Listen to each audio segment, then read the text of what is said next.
Hello guys, welcome to lesson number 52 in our series Drawing Techniques for Beginners. As you can see from the last lesson, what I've started to do is I've added a little bit more value in the upper torch area and also in the face as well. I've started to bring the value out. I said at the end of last lesson that once we've got some value in the forearm, we're going to then be able to get a better indication of how dark we need to go into the face area. So what we're going to be working on today is I'm just going to now start to bring some value into the robe area, into the clothing that you can see that the Statue of Liberty's sort of wearing. And again, once we start to get some value in there, it's going to then give us a much better indication of balancing the values and whether we're going to need to add a background or whatnot. So what we're going to be using today is we're going to be using 2H, HB and some 2B. I've started to really darken up some of these holes now in the crown, and I also need to add some more value into the top of the torch as well. But without further ado, let's crack on with that. So I'm going to actually start. Now we did lay some initial values down with our 2H a few lessons ago, but basically what we're going to do is we're now going to really just start ramping up that value and the contrast, but we're going to be really trying to get some definition between the folds of this. Well, I guess they're stone, but they're representing folds of fabric. And as with anything else that we're drawing, we're always trying to have a grade of value, a gradation of value. So using my 2H pencil now in my tapered stroke fashion or technique, I'm finding the area that's the darkest and I'm starting to work in that area and fading out towards areas of light. This initial 2H layer is going to condition the paper so that what we do is we start to fill the deepest recesses of the tooth of the paper, so that as we then start to add some of the darker values, like you can see on the chin area here, so we've gone up to a 2B and an HB in these areas, but we haven't got that grainy look. If I start with a soft pencil, what we end up with is something that's quite patchy looking. Now, some textures, some things that you're trying to draw, particularly hair, doesn't necessarily require that very smooth gradation of value changes. But certainly skin, and also I guess what we're working with here is stone or granite of some sort. And we need to represent realistically what we're trying to draw. So as you can see on the reference image, the value changes are very smooth. It's what's going to make it look as though it's an object made out of stone as opposed to skin. Now with skin we have a different texture, but layering this 2H layer initially, using our tapered stroke, trying to place the tapered strokes as close together as we can, it then allows us to build on top of that. So now what I'm doing is I'm taking my HB pencil, and I have given these a quick whirl in my sharpener, but I'm now going to repeat the same process, and I'm working in that crevice using my tapered stroke. I'm using the same pressure with every stroke. The way that I'm building value up is by repeatedly going over a certain area. So the areas that are closest to the light, which generally are things that are poking out, so the tip of a nose, cheekbones, for this instance here, the peaks of these folds of fabric are going to be protruding out further, so therefore they're lighter. Now anything that's lighter is going to have less amount of strokes and possibly less of the softer pencils in them, and that is how we're going to build the value up. We can then use our kneaded eraser to tap some of the value back if we need to, But ultimately we're building up our values with a series of lines. The action that you can see me trying to achieve on the video is not a scribbling action, so I'm not moving the pencil backwards and forwards. I'm only ever moving it in the downwards plane. As I get to the bottom of my stroke, I take the pencil off of the page and start again back towards the top. Now we call it a tapered stroke, and if you haven't seen the first 6 videos, I've actually put all of the videos now into some handy playlists which are the specific projects. So if you actually have a look on my channel, you can also find it on the Facebook page. At the top there's a section called announcements, and in the announcements you will find all of the videos, all of the classes, but I have started to put the playlists up there. So you'll find a playlist which is lessons 1 to 6, which is called Essential Pencil Skills. And the Essential Pencil Skills, we talk about the tapered stroke, we talk about the layering of graphite rather than going in with a soft pencil and using a blending stump. You'll notice in all of my videos, the only thing that you could call blending would be me using a very, very soft brush. So I have this very soft 2-inch brush, a makeup brush would do, and what you will see me doing occasionally is just giving the graphite that's already there a slight brush.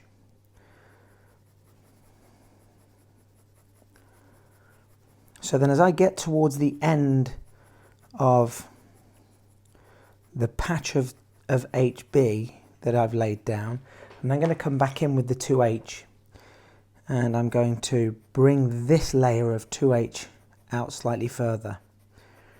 And we're going to repeat that process until we get to the lightest section. Now I always work from the darkest sections to the lightest sections.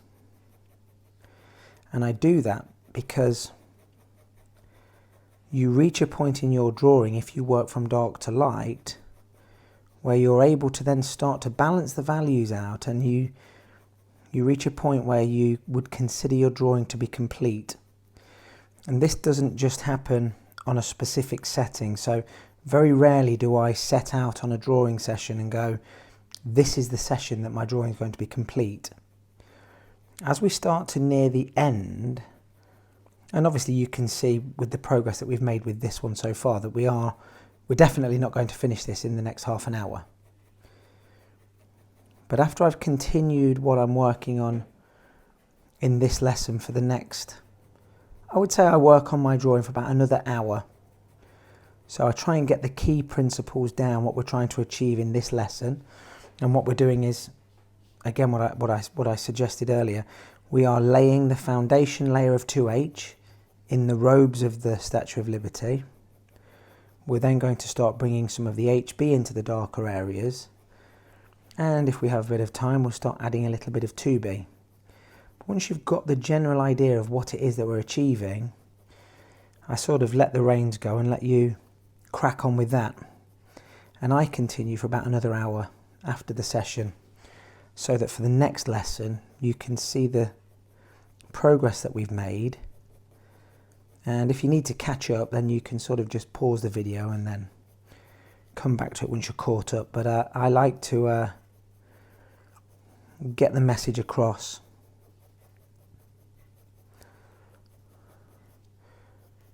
So it's this layering, building the foundation layer up. And I'm using the exact same pressure with this 2H pencil as I was doing with the HB pencil. And like I've said before, the value is building up because I'm layering on top. And because I'm not bearing down very hard, so there isn't this flattening of the tooth of the paper happening, I can keep building layer upon layer. There's a technique that we use in coloured pencil work called burnishing. And once you've got your initial layers down with a colour or a series of colours, what we then do is we press on really, really hard with one of the lighter tones, one of the lighter colours. In some cases we use a white pencil crayon, and we push as hard as we can and we flatten the tooth of the paper down. And what this does, it almost has a mixing effect of the, I guess the pencil crayons are made of a type of wax. And what happens is it starts to bring the colours together and gives you a nice area to then work from. But you're not then using the tooth of the paper to grab the pencil. You're using the wax, the waxy surface. Now, burnishing the paper with a graphite pencil is something that I want to try and avoid at all costs. Two things happen when we burnish the paper with graphite. The first thing is we have something called Graphite Shine. And you'll all know, but working with graphite, when you go into your darker values, you end up at some angles having a very reflective surface. So the pencil, the graphite that you've laid down, the particles of graphite are very, very smooth, very flat, almost, if you can imagine, very small compact discs, CDs, and they're all laying down and they reflect the surface of the light.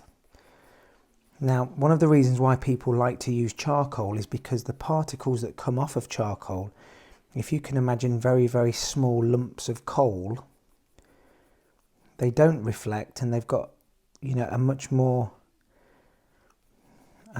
rougher structure and surface to them. And you can get much deeper blacks without the graphite shine, or without the shiny surface that you get with the graphite.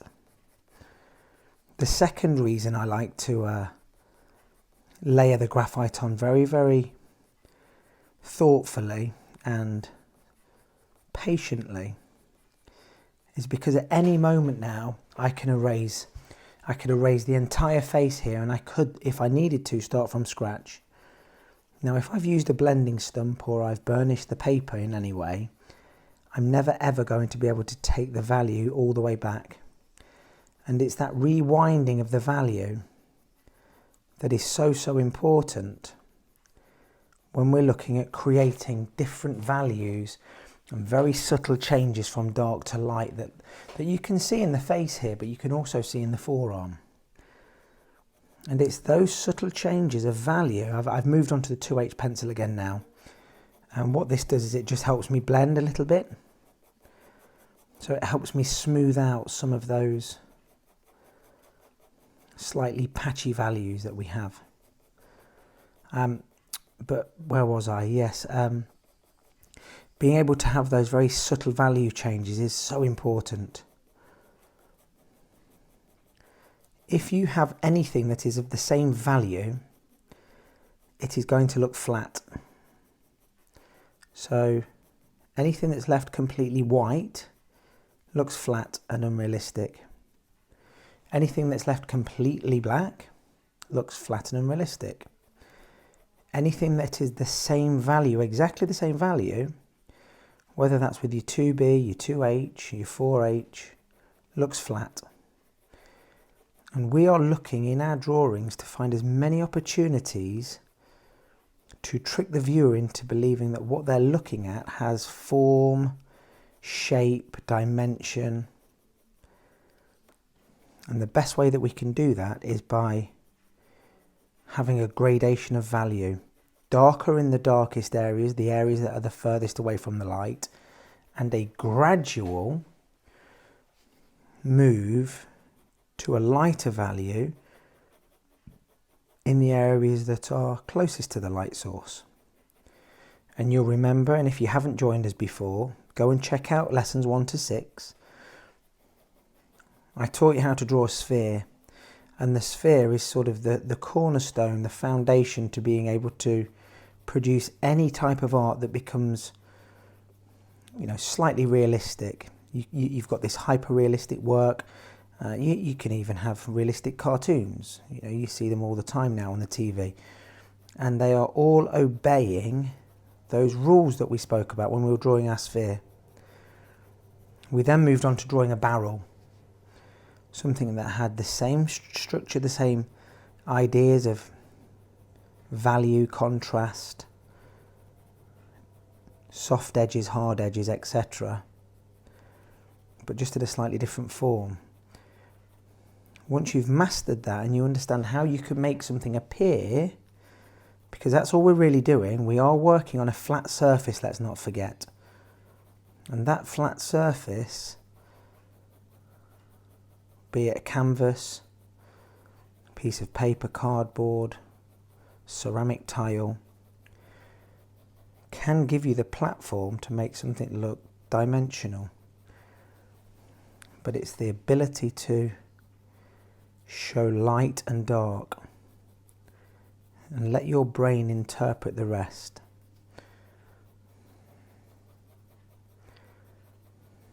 So you'll never see me using a blending stump or tissue paper or Q-tips, and believe me, I have tried it, and you know what, I've had some great results with it before in the past. I've drawn some lovely pieces with it. But when you're a beginner, when you're first starting out, if I can teach you how to draw using nothing more than the pencils that you've got and a kneaded eraser, you can then add on to that foundation. If you want to go and use a kneaded eraser, if you want to go and use a electric eraser, if you want to go and use a blending stump, absolutely fine. Art is art. You do what feels best for you, but you've always got that ability to produce something with the bare essentials. Now, I went through the stage where I was really concerned with what pencils I was using. I had to have the best paper. I tried out paper that was costing a fortune. And I believed that the better the equipment, the better my drawing was going to be. And I very quickly found out that the paper, the pencils, the erasers, they account for 5%, 3, 4, 5%. What really makes the difference is your skill level. If you can use a tapered stroke and you can get those strokes laying together without any gaps, all going in the same direction, and you can make it go from dark to light, then you can start to produce work that jumps off the page. So I'm going to give that a small brush now. We've got quite a lot of value in there. The type of pencil that I use is called a Caran D'ache grafwood pencil. You can get these on Amazon. They're not the cheapest of pencils. I think you're looking about a couple of pounds per pencil. I've had a couple of sets now for the best part of 3 years. Now, the technique that I'm showing you, as you'll notice, I haven't sharpened my pencil once yet. So we've now been drawing for the best part of 20 minutes. And I haven't needed to sharpen my pencil. Now, the reason for that is I'm actually holding my pencil at an angle and I'm holding it very close to the end of the pencil. I'm not bearing down towards the point. And with every few strokes of the pencil that I make,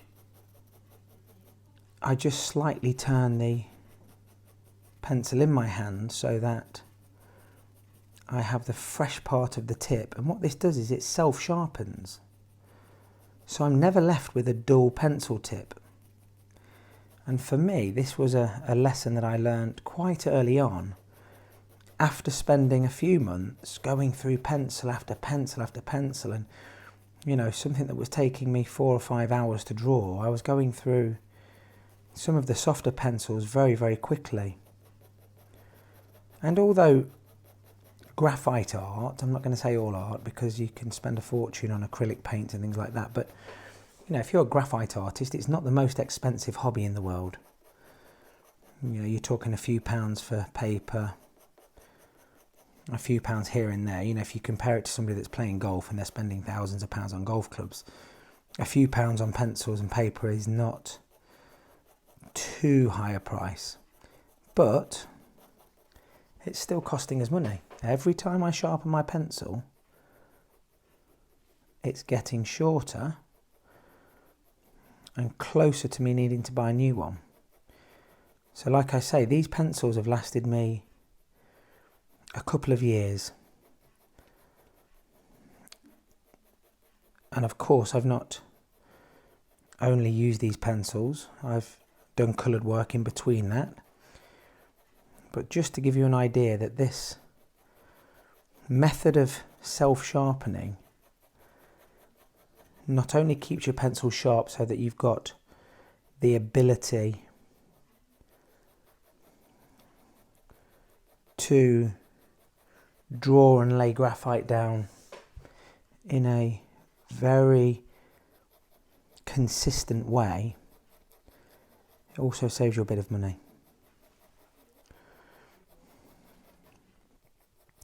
So we're getting towards the top of this fold of material, and as I'm looking at my reference image, I can see how much lighter this is to this, so I perhaps don't need to get an awful lot more value in here. Now, as I've been brushing the value around the rest of the drawing, there's going to be quite a lot of value in this area already.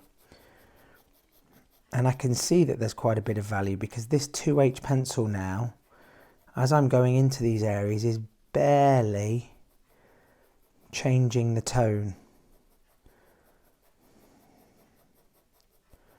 Now I might not need to go too much darker in there, because like I say, this is an area that's sticking out. But what I am going to do is I'm going to bring some more of the HB now into that zone where the crease is, going down into almost a valley. And because I've got that lovely layer now, I've got an initial layer of 2H, I've then put some HB down, I've then followed up by putting some more 2H on there. This second layer of HB is going on so smoothly and so delicately that I'm able to create a beautiful transition from dark to light.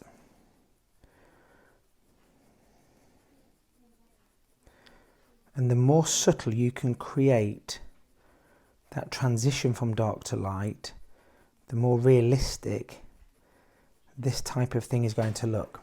Now granted, there are always going to be areas on any drawing that you need to have some harder edges. So if you look under here, this area here where it's meeting this part of the, I'm not entirely sure what that is, it almost looks like a headband that's holding the hair back, or maybe something that's holding the crown on. But we've got a very, very harsh edge to the value there. Now I don't want that with this coming this way, I want this to be soft. So I'm going to delicately bring the value out.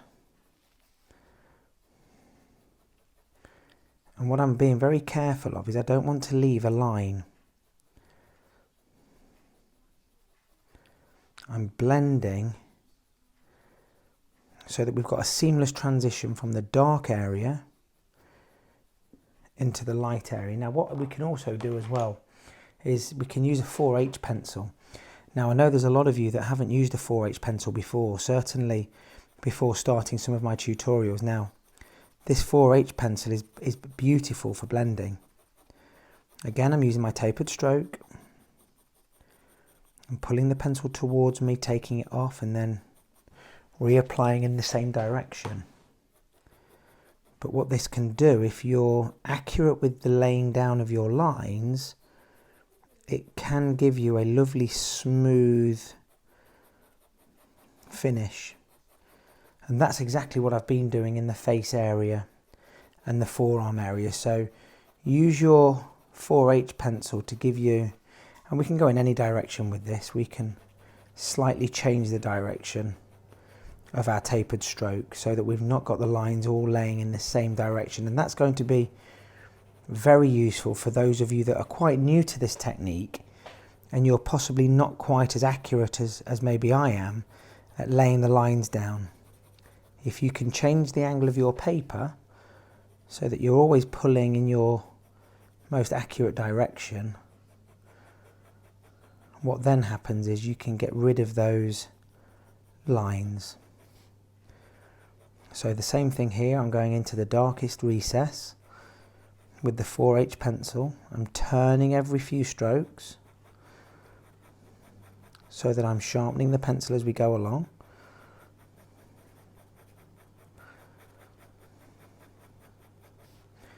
The darker areas are going to have more lines of graphite in there. That's why they're going to be darker. They're not darker because I'm pressing on any harder. Yes, the darker areas are going to have a combination of 2H, 4H, HB, 2B. But the actual pressure that I'm applying is the same with every pencil. So let's give that another slight brush.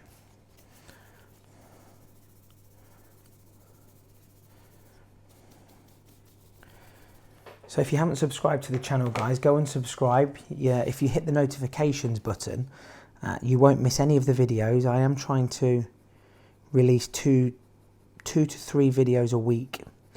I do something called Scribble Art Sunday as well, where I do some scribble art. So if you're interested in different styles of art and how you can apply some of the lessons that we're talking about during this series to different mediums and different techniques, then have a look at that.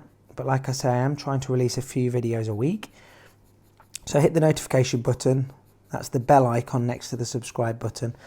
And don't forget to give this video a like if you've learnt something. If you've got any questions, don't forget, give me a comment down below.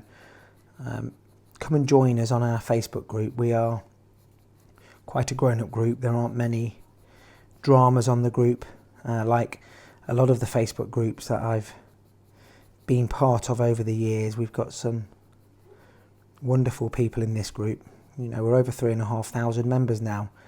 When I started this off, it was a small project, and I wanted to try and get a handful of people on board and trying a few of my lessons and seeing how they got on with them. But the response has been phenomenal. So thank you for all of your effort, kind words, making the group a fun place to be. It's lovely waking up in the morning and answering some of your questions and looking at some of your work. But I think you can kind of get the general idea what we're doing now. So what I'm going to continue doing now for the next hour is I'm going to work within the darkest area, and I'm going to work my way out towards the light, and I'm going to follow that series on all the way up to the arm. What I would say is, don't rush into using your 2B pencil, because I think we can possibly get enough value, certainly in the bulk of this material, with our HB and 2H. Let's leave the 2B and maybe just sporadically put it in on the next lesson when we go into some of the darker areas with some of the darker pencils as well. So I might start using one of the darker, maybe a 4B or a 6B in some of the areas, particularly at the top of that torch. But we can also have a little play around with using some of the 2B in this on the robe. But like I say, we don't want this area to become darker than this. As we're looking at a reference image, the head is the darkest sort of set of values. This is the lightest area, and this is sort of a mid-tone. So I'm pretty confident we can get a good representation with our 2H and our HB pencil. So continue with that. I'm having fun with this. Thank you so much for supporting the channel and keeping it the group a fun place to be. I'm really looking forward to seeing how some of you get on with this. I've already seen a few of your renditions, and they're looking super cool. So thanks once again. Don't forget to hit the like button and leave me a comment below, and I'll see you in the next video. Cheers. Hit subscribe, smack the notifications button, follow me on Facebook, Instagram and Twitter.